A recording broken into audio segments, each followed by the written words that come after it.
it didn't happen with a surrender. There was no white flag, no formal announcement, no single explosion that marked the end. Instead, the moment Adolf Hitler truly lost World War II came quietly, almost invisibly, hidden beneath the chaos of war. At the time, Nazi Germany still controlled vast territories. Its armies were still fighting. Its propaganda machine was still promising victory, and millions still believed the Third Reich could somehow turn the tide. But behind the illusion of strength, the truth was already sealed. There was a single turning point, a decision so catastrophic that it changed the course of the entire war. It wasn't just a battlefield loss. It was a strategic mistake driven by arrogance, miscalculation, and a refusal to listen. From that moment on, everything that followed, every defeat, every retreat, every collapse became inevitable. Even Hitler himself may not have realized it at the time. To him, it was just another bold move in a war filled with risks. But in reality, it was the day his empire began to die. History doesn't always announce its turning points. Sometimes, the biggest defeat happens long before the final battle is fought. To understand the moment Hitler truly lost World War II, we have to look at the period when Nazi Germany appeared unstoppable. By 1941, Hitler had already conquered much of Europe. Poland had fallen. France had been defeated in weeks, and Britain stood isolated under constant threat. His strategy of rapid, overwhelming attacks, blitzkrieg, had shocked the world and delivered victory after victory. But this success created a dangerous overconfidence. Hitler believed he could defeat any enemy, no matter how large. This belief led to one of the most consequential decisions of the war, launching Operation Barbarossa, the invasion of the Soviet Union. It was the largest military operation in history, involving millions of soldiers and stretching across a massive front.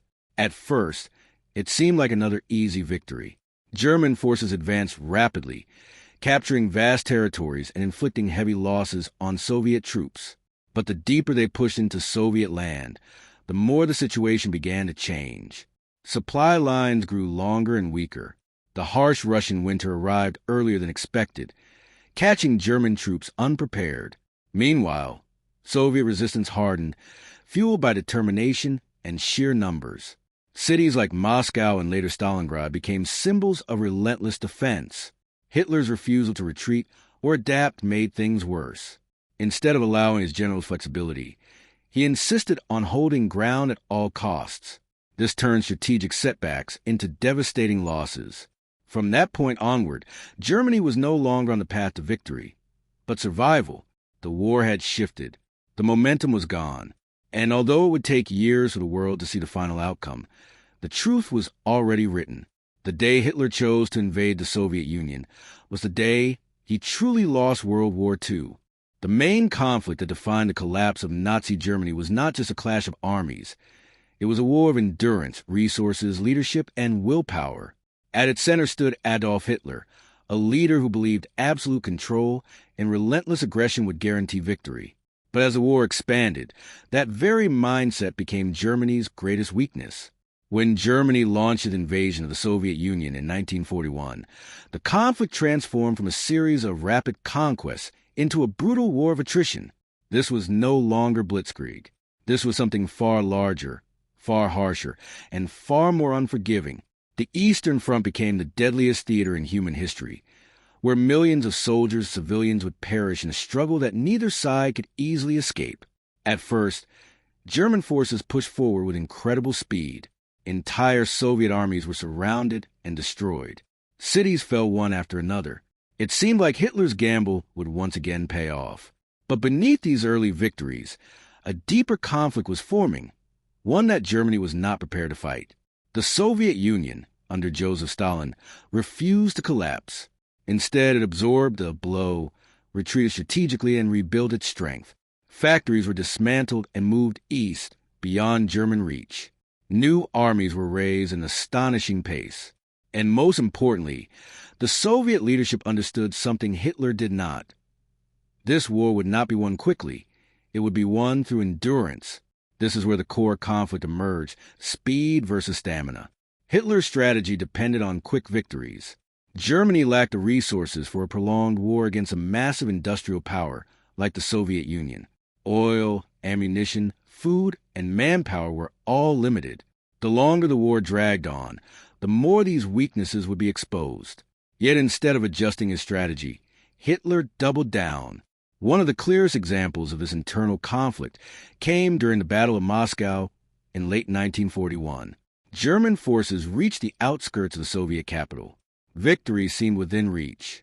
But the winter arrived, bringing freezing temperatures that German troops were not equipped to handle.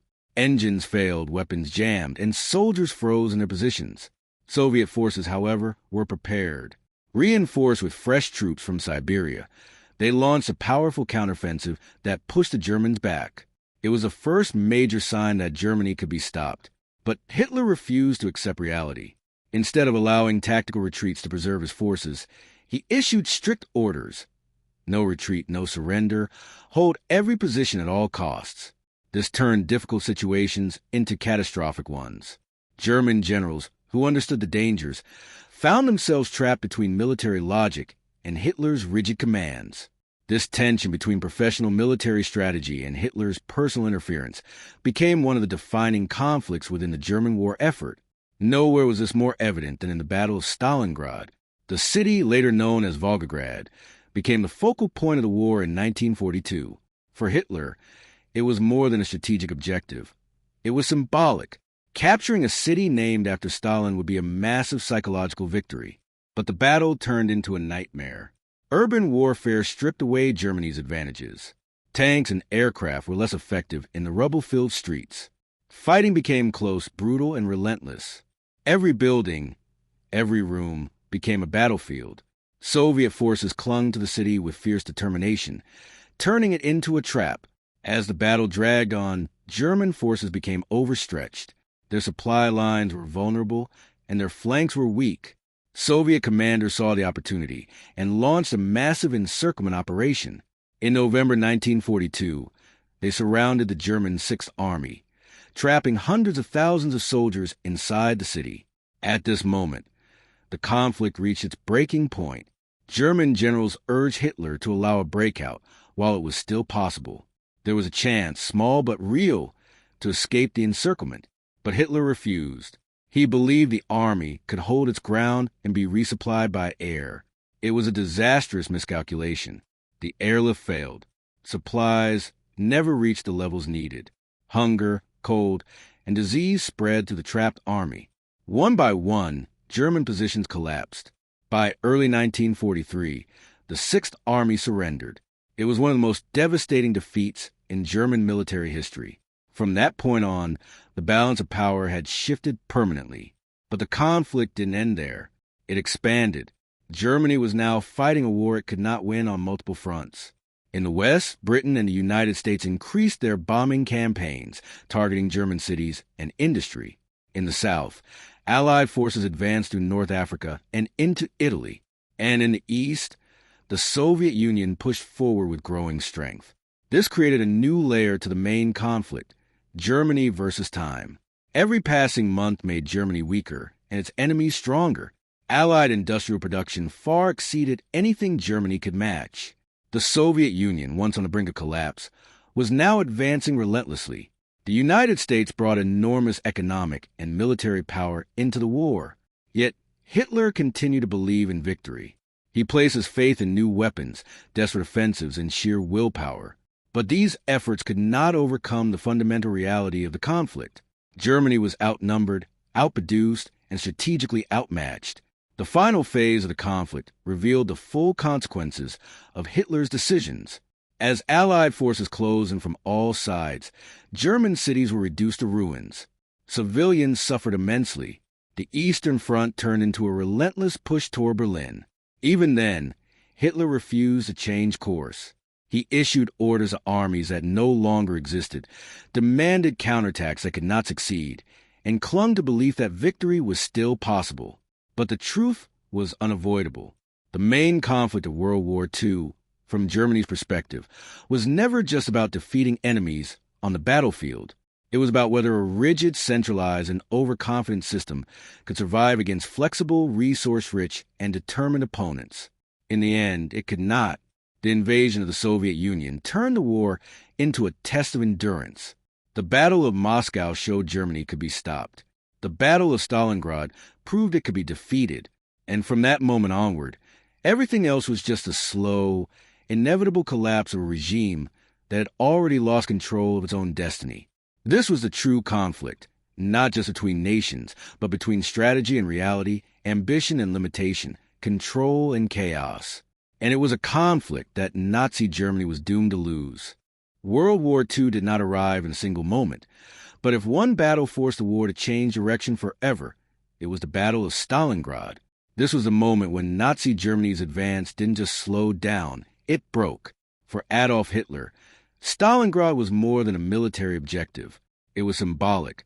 A city bearing the name of Joseph Stalin represented pride, power, and ideology. Capturing it would send a message to the world that the Soviet Union was collapsing. But this decision, driven more by ego than strategy, would become one of the greatest mistakes of the war. 6. By the summer of 1942, German forces had pushed deep into Soviet territory.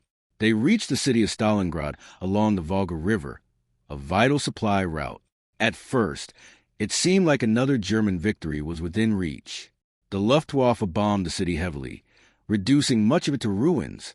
But instead of breaking Soviet resistance, the destruction turned Stalingrad into a deadly battlefield perfectly suited for defense. What followed was one of the most brutal urban battles in history. Fighting took place street by street, house by house, even room by room. German soldiers, trained for fast-moving warfare, found themselves trapped in slow, exhausting combat. Soviet forces refused to retreat. They clung to every inch of the city, knowing that time was on their side.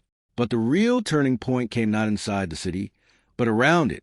While German forces were focused on capturing Stalingrad, their flanks were left exposed, defended by weaker Allied troops. Soviet commanders saw this vulnerability and prepared a massive counterattack.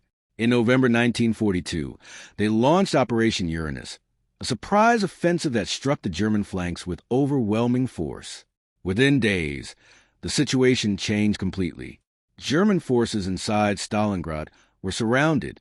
The Sixth Army, one of Germany's strongest formations, was trapped. This was the moment when the war truly shifted. The hunters had become the hunted. German generals immediately recognized the danger. They urged Hitler to allow a breakout, while there was still a chance. But once again, Hitler refused. He ordered the army to hold its position, believing it could be supplied by air and would eventually be relieved. That relief never came. Supplies fell short, winter tightened its grip, and conditions inside the pocket became unbearable. Soldiers faced starvation, freezing temperatures, and constant attacks. What had once been a powerful army was slowly being destroyed from within. By February 1943, the inevitable happened. The German Sixth Army surrendered. This defeat was not just a loss of men. It shattered the myth of German invincibility. For the first time, the world saw that Nazi Germany could suffer decisive, irreversible defeat. From that point forward, Germany was no longer advancing. It was retreating. Stalingrad marked the end of Hitler's expansion and the beginning of his collapse. The war had turned and there was no way back. The Battle of Stalingrad was not just a military setback for Nazi Germany. It was the beginning of an irreversible collapse. What followed was a chain reaction that spread across every front, weakening Germany step by step until its final defeat.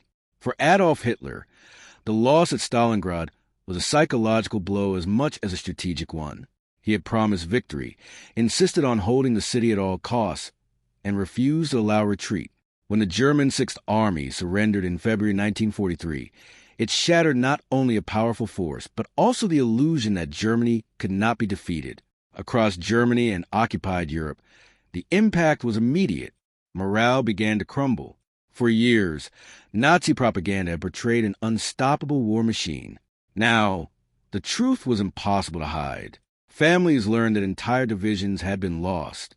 Soldiers at the front realized that victory was no longer certain. It was slipping away. On the Eastern Front, the balance of power shifted dramatically. The Soviet Union, under Joseph Stalin, seized the momentum. No longer fighting for survival, Soviet forces began launching massive offensives, pushing German troops westward. Each retreat cost Germany more men, more equipment, and more ground it could never recover.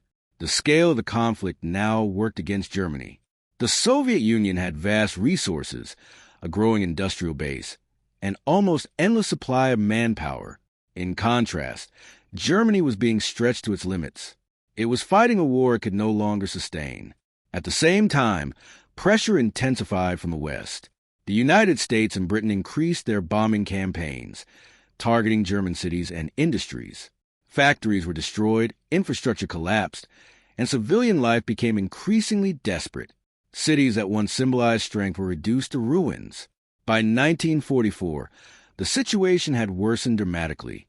The Western Allies launched the D-Day invasion, opening a second front in France. Germany was now trapped in a two-front war, something Hitler had always wanted to avoid. With enemies advancing from both east and west, there was no longer any strategic advantage left. Inside Germany, the consequences became even more severe. Resources were scarce, fuel was running out, and the military was forced to rely on inexperienced soldiers and desperate measures. Hitler, increasingly isolated, continued to issue unrealistic orders, refusing to accept the reality of defeat. The final stage of the aftermath came in 1945. Soviet forces advanced into Berlin, while Allied troops closed in from the west. The war that had once seemed unstoppable for Germany ended in total destruction. Berlin fell. Hitler took his own life, and Nazi Germany surrendered shortly after. But the aftermath went beyond military defeat. Europe was left devastated. Millions had died. Entire cities were destroyed. The balance of global power shifted, leading to the rise of the United States and the Soviet Union as superpowers. In the end, Stalingrad was not just a turning point. It was the beginning of the end. Everything that followed was a consequence of that moment. As the war moved steadily toward an inevitable conclusion,